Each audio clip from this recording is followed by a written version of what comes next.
નમસ્કાર મિત્રો, અગાઉના લેક્ચરની અંદર આપણે દ્રવ્યના રાસાયણિક ગુણધર્મો વિશે આપણે સમજૂતી પ્રાપ્ત કરી છે. આજે આપણે નવો ટોપિક આપણે સમજીએ દ્રવ્યના ગુણધર્મો અને તેનું માપન. તો દરેક પદાર્થ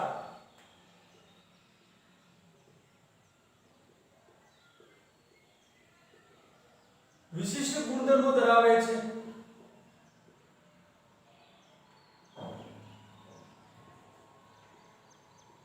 વિશિષ્ટ ગુણધર્મો ધરાવે છે. આ ગુણધર્મોને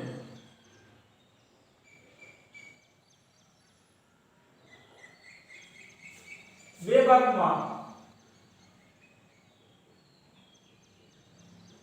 વિભાજન કરવામાં આવે છે.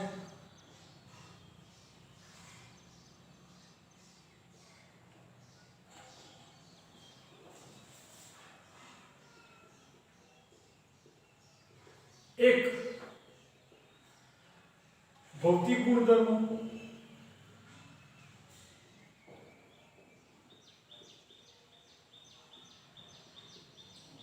તો ભૌતિક ગુણધર્મની અંદર આપણે વાત કરીએ અને સેકન્ડ છે રાસાયણિક ગુણધર્મો. તો ફર્સ્ટ આપણે વાત કરીએ કે ભૌતિક ગુણધર્મો. આ ગુણધર્મો એવા છે, આ ગુણધર્મો એવા છે જે પદાર્થની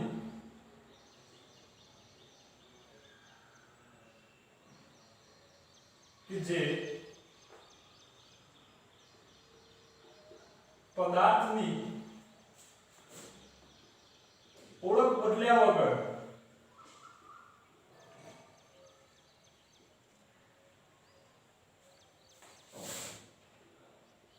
અવલોકી અથવા તો માપી શકાય છે. કે ભૌતિક ગુણધર્મો એવા ગુણધર્મો છે કે જે પદાર્થની આપણે ઓળખ બદલ્યા વગર એને આપણે અવલોકી અથવા તો માપી શકાય છે. ફોર એક્ઝામ્પલ તરીકે આપણે વાત કરીએ કે રંગ,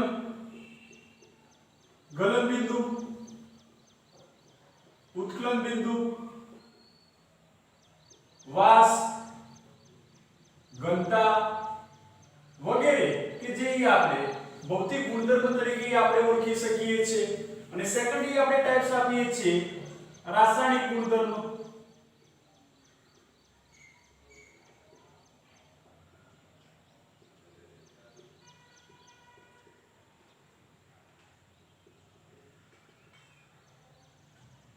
તો રાસાયણિક ગુણધર્મોમાં કે તેનું માપન અથવા તો અવલોકન કરવા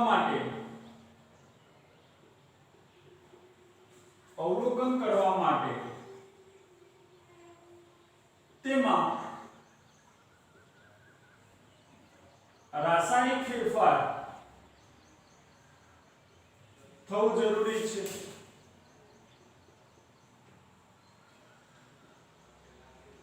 ફોર એક્ઝામ્પલ તરીકે આપણે વાત કરીએ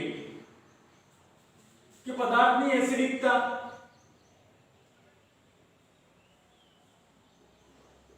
બેઝિકતા, દહનશીલતા વગેરે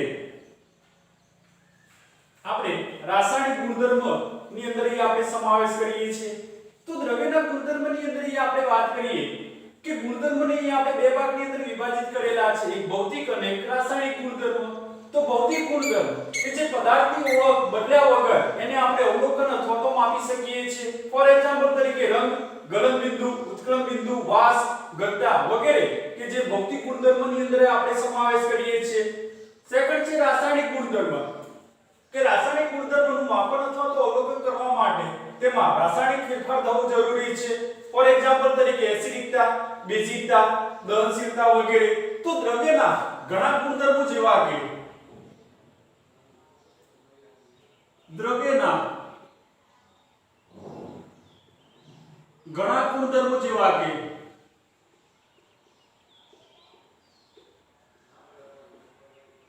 લંબાઈ,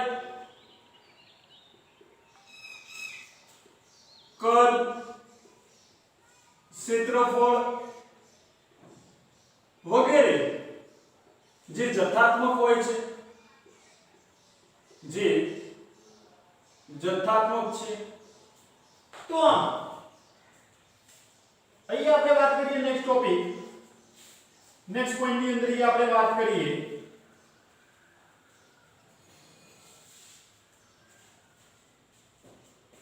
કે ભૌતિક મૂલ્યનું માપન કરવા માટે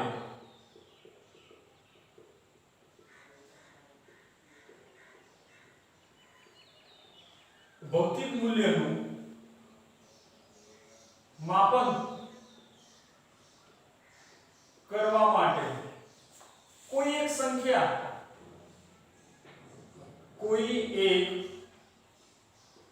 સંખ્યા અથવા એકમ હોવો જરૂરી છે.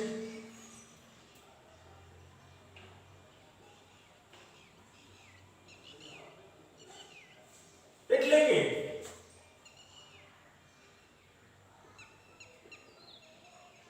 ભૌતિક રાશિને ભૌતિક મૂલ્ય માટે ઓછામાં ઓછો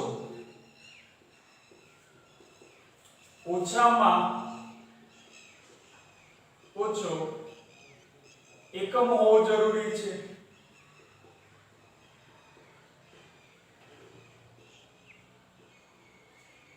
ફોર એક્ઝામ્પલ તરીકે વાત કરીએ કે કોઈ પદાર્થનું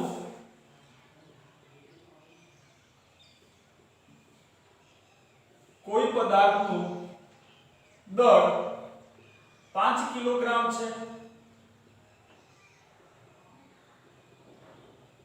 કોઈ પદાર્થનું દળ 5 કિલોગ્રામ છે. તો એ આપણે સમજવું છે. જો ઓન્લી ફોર એ આપણે 5 લખવામાં આવે તો તેનો કોઈ અર્થ સ્પષ્ટ થતો હોતો નથી.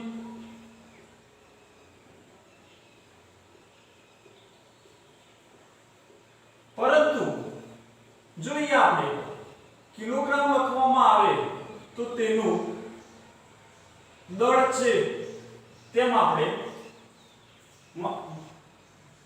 કે અહીંયા જો આપણે કિલોગ્રામ લખવામાં આવે તો પદાર્થને દળ છે એમ આપણે નક્કી કરી શકીએ છીએ. એટલે કે કોઈ પણ પદાર્થને માપન કરવા માટે અહીં આપણે ઓછામાં ઓછો સંખ્યા અથવા તો એકમ હોવો જરૂરી છે. તો ફોર એક્ઝામ્પલ તરીકે આપણે વાત કરી કે કોઈ પદાર્થનું દળ આપણને 5 કિલોગ્રામ આપેલું છે. જો ફક્ત એ આપણે 5 લખીએ તો તેનો કોઈ અર્થ સ્પષ્ટ થતો હોતો નથી. પરંતુ એની પાછળ એ આપણે કિલોગ્રામ જો લખવામાં આવે તો તે પદાર્થને દળ છે એમ આપણે માપી શકીએ છીએ. તે જ રીતે આપણે વાત કરીએ કે કોઈ ઓરડાનો લંબાઈ આપણને 6 મીટર આપેલી છે. તો અહીંયા 6 જે છે કે જે આપણે સંખ્યા તરીકે ઓળખીએ છીએ અને m જે છે જેને આપણે મીટર એટલે કે માપન કરેલો એકમ છે જેને આપણે મીટર્સ ની અંદર આપણે લંબાઈ માટે લખીએ છીએ. તો અહીંયા દ્રવ્યના અંદર આપણે દરેક ભૌતિક રાશિનું માપન કરવા માટે કોઈ એક સંખ્યા અથવા તો ઓછામાં ઓછો એકમ હોવો જરૂરી છે. આપણે ડાયરેક્ટલી 5 એ રીતે આપણે લખી શકતા નથી, પરંતુ એની પાછળ જો કિલોગ્રામ અથવા તો એકમ જરૂરી હોવો જરૂરી છે. તો એ આપણે સેકન્ડ પોઈન્ટ થી આપણે વાત કરીએ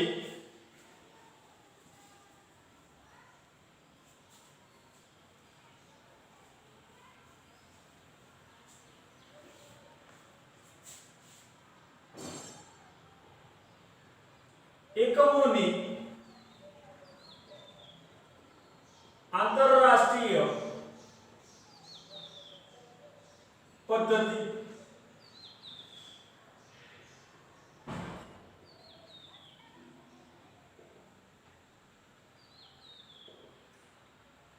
તો ભૌતિક રાશિના માપન માટે ઘણી જુદી જુદી પદ્ધતિનો ઉપયોગ થાય છે. ફોર એક્ઝામ્પલ તરીકે આપણે વાત કરીએ FPS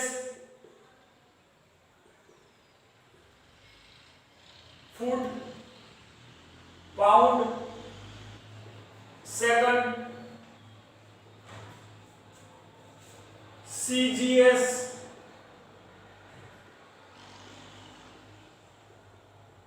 centimetre, gram second, MKS metre, kilogram second અને લાસ્ટલી આપણને આપેલી છે SI કે જેને આપણે લીડ સિસ્ટમિક ઇન્ટરનેશનલ ડી યુનિટ્સ તરીકે આપણે ઓળખીએ છીએ. તો એ આપણે ભૌતિક રાશિના માપન માટે આપણે જુદી જુદી આપણે પદ્ધતિનો ઉપયોગ કરવામાં આવે છે. તો આવી અનેક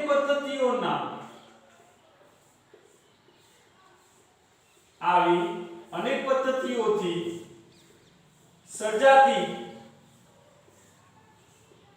મુશ્કેલીઓને દૂર કરવા માટે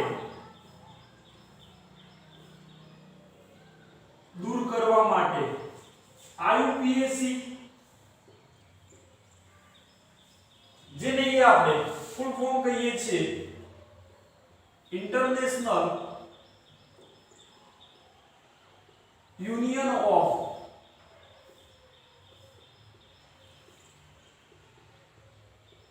પ્યોર એન્ડ એપ્લાઇડ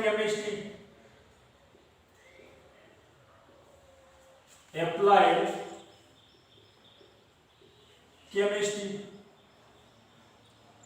તો IUPAC અને IUPAP કે જેનું ફૂલ ફોર્મ અહીં આપણે લખીએ છીએ ઇન્ટરનેશનલ યુનિયન ઓફ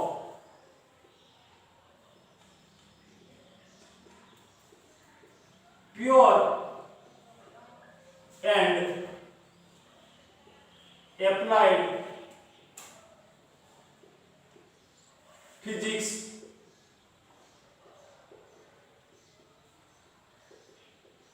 દ્વારા IUPAC અને IUPAP જેવી આંતરરાષ્ટ્રીય પદ્ધતિઓ દ્વારા SI પદ્ધતિનો ઉપયોગ કરવાની ભલામણ કરી. તો એ આપણે સમજીએ કે આવી ભૌતિક રાશિને દર્શાવવા માટે આપણે ઘણી બધી આપણે જુદી જુદી પદ્ધતિનો ઉપયોગ કરવામાં આવે છે. તો આવી અનેક પદ્ધતિઓથી સર્જાતી મુશ્કેલીઓને દૂર કરવા માટે IUPAC અને IUPAP જેવી આંતરરાષ્ટ્રીય સંસ્થાઓ દ્વારા આપણે SI પદ્ધતિનો ઉપયોગ કરવા માટે આપણને ભલામણ કરી છે. તો IUPAC કે જેનો આપણે ફૂલ ફોર્મ લખીએ છીએ international union of pure and applied chemistry અને IUPAP એટલે કે international union of pure and applied physics. SC એટલે કે કેમિસ્ટ્રી છે અને P એટલે કે ફિઝિક્સ છે. તો નેક્સ્ટ આપણે પોઈન્ટ ની અંદર આપણે વાત કરીએ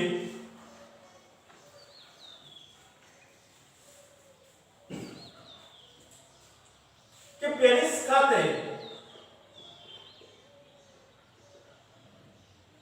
પેરિસમાં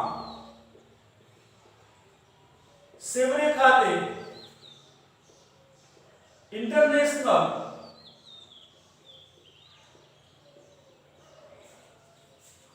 બ્યુરો ઓફ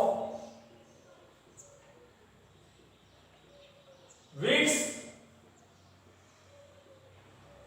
એન્ડ મેજર્સ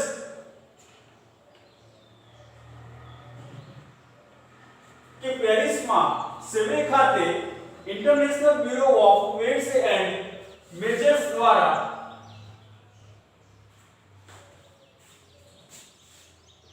11મી સામાન્ય સભામાં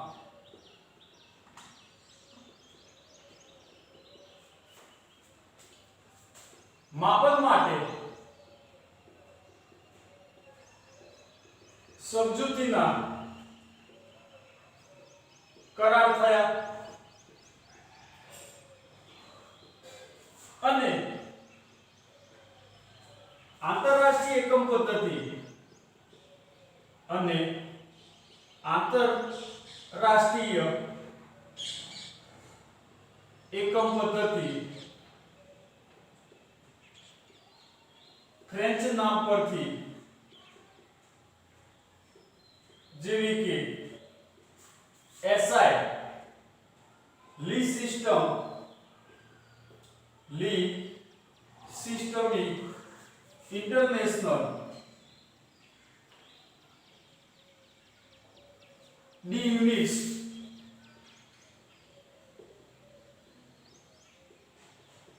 પદ્ધતિ સ્વીકારવામાં આવી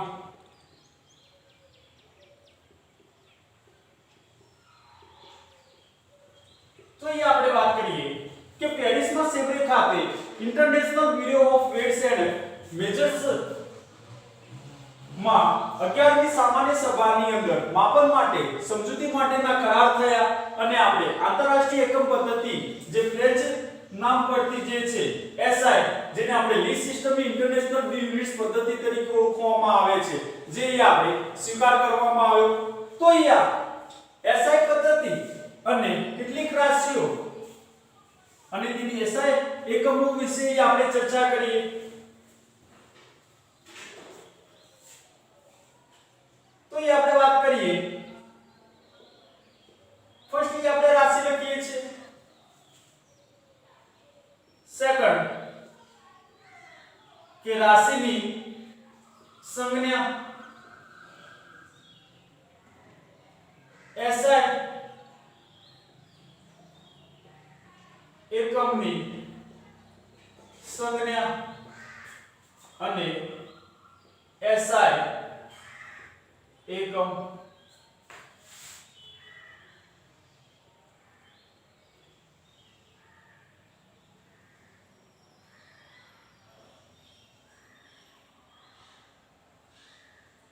તો અહીંયા ફર્સ્ટ આપણે વાત કરવી છે ફર્સ્ટ આપણે રાશિની વાત કરીએ કે લંબાઈ કે જેના માટે અહીંયા આપણે સિમ્બોલ સ્મોલ a લખીએ છીએ એસઆઈ એકમની જે સંજ્ઞા છે જેને આપણે મીટર વડે દર્શાવવામાં આવે છે એટલે કે એસઆઈ એકમ જે છે મીટર છે સેકન્ડ એ આપણે લઈએ છીએ દળ જેના માટે અહીં આપણે સંજ્ઞા લખીએ છીએ માસ એસઆઈ એકમ દળ માટેનો છે કિલોગ્રામ કે જેના માટે એસઆઈ સંજ્ઞા અહીં આપણે લખીએ છીએ કેજી થર્ડ એ આપણે લઈએ છીએ રાશિ સમય જેના માટે એ આપણે સંજ્ઞા લખીએ છીએ ટી ટાઈમ એસઆઈ એકમ છે સેકન્ડ જેના માટે એ આપણે લઈએ છીએ એસ સંજ્ઞા વડે દર્શાવવામાં આવે છે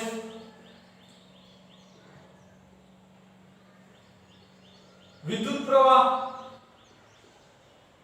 જેના માટે એ આપણે લખીએ છીએ I એસઆઈ એકમ જે છે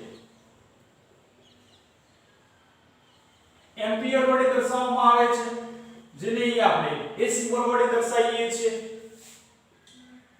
નેક્સ્ટ અહીં આપણે રાશિની વાત કરીએ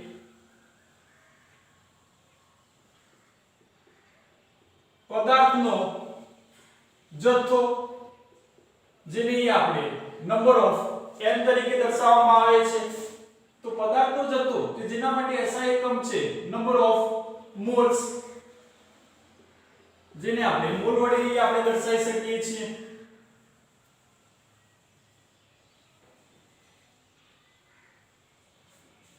નેક્સ્ટ આપણે રાશિની વાત કરીએ તાપમાન જેને આપણે ટી સિમ્બોલ વડે દર્શાવીએ છીએ કે જેનો એસઆઈ એકમ છે કેલ્વિન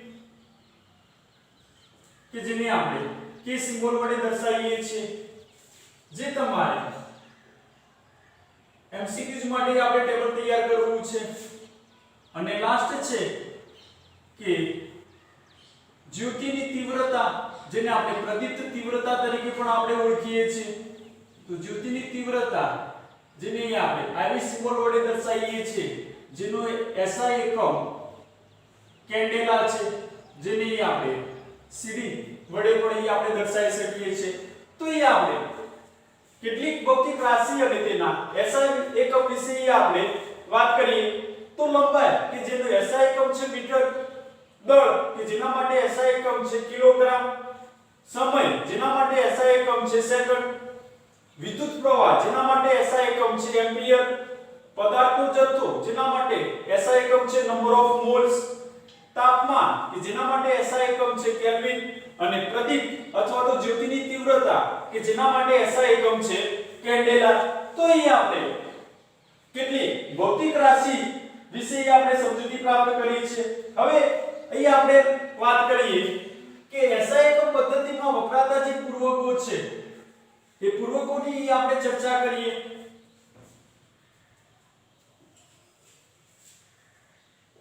તો SI પદ્ધતિમાં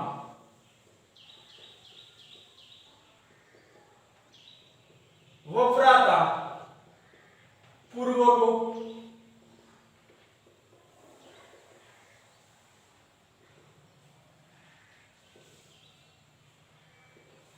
તો જેની અંદર આપણે ચર્ચા કરીએ કે આપણે ગુણક લઈએ છીએ અને એ આપણે પૂર્વક અહીં આપણે લઈએ છીએ. તો ફર્સ્ટ એ આપણે વાત કરીએ 10⁻24 કે જેને આપણે યુક્તો વડે દર્શાવીએ છીએ. 10⁻21 કે જેને આપણે ઝેપ્ટા વડે દર્શાવવામાં આવે છે. 10⁻18 કે જેને આપણે એક્ટો વડે દર્શાવીએ છીએ. 10⁻15 કે જેને આપણે ફેમ્ટો વડે દર્શાવીએ છીએ. 10⁻12 જેને આપણે પીકો વડે દર્શાવીએ છીએ. 10⁻9 જેને આપણે નેનો વડે દર્શાવીએ છીએ. 10⁻6 જેને આપણે માઇક્રો વડે દર્શાવીએ છીએ. 10⁻3 જેને આપણે મિલી વડે દર્શાવીએ છીએ.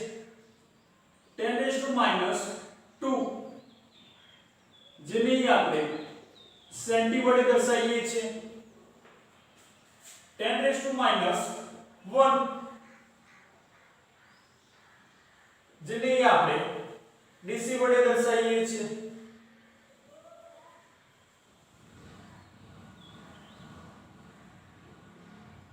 10 કે જેને આપણે ડેકા વડે દર્શાવીએ છીએ. 10⁻2 કે જેને આપણે હેક્ટો વડે દર્શાવીએ છીએ. 10⁻3 કે જેને આપણે કિલો વડે દર્શાવીએ છીએ. 10⁻6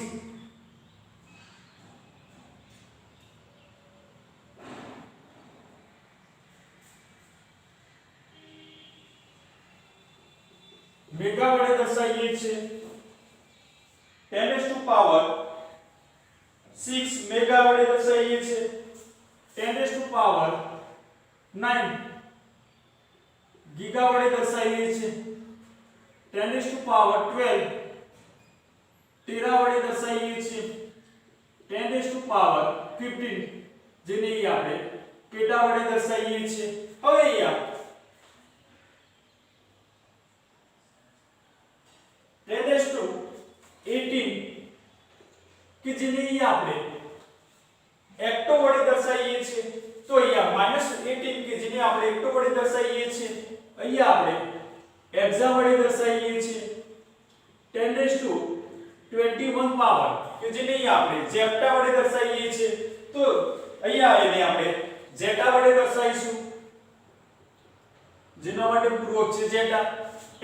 -24 જો -24 છે તો એને આપણે ઓક્ટો વડે દર્શાવીએ છીએ તો અહીંયા 10⁻24 કે જેને આપણે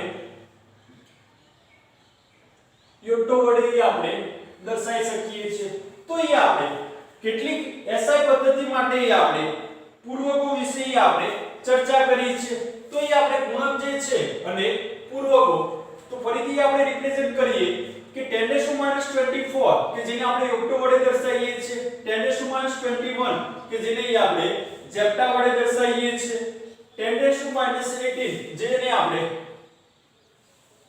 એક્ટો વડે દર્શાવીએ છીએ 10⁻15 કે જેને આપણે ફેમ્ટો વડે દર્શાવીએ છીએ 10⁻12 જેને આપણે પીકો વડે દર્શાવીએ છીએ 10⁻9 જેને નેનો વડે દર્શાવીએ છીએ 10⁻6 માઇક્રો 10⁻3 મિલી 10⁻2 સેન્ટી 10⁻1 DC 10 deca 10⁻2 hecto 10⁻+3 kilo 10⁻6 mega 10⁻9 giga 10⁻12 टेरा 10⁻15 एटा पेटा 10⁻18 हेक्सा 21 जेटा અને 24 ટોટો વડે આપણે દર્શાવી શકીએ છીએ તો એ આપણે એસા એકમ પદ્ધતિ એટલે કે કેટલીક ભૌતિક રાશિ અને તેના એકમો તથા એ આપણે પૂર્વકો વિશે આપણે સમજૂતી પ્રાપ્ત કરી છે થેન્ક યુ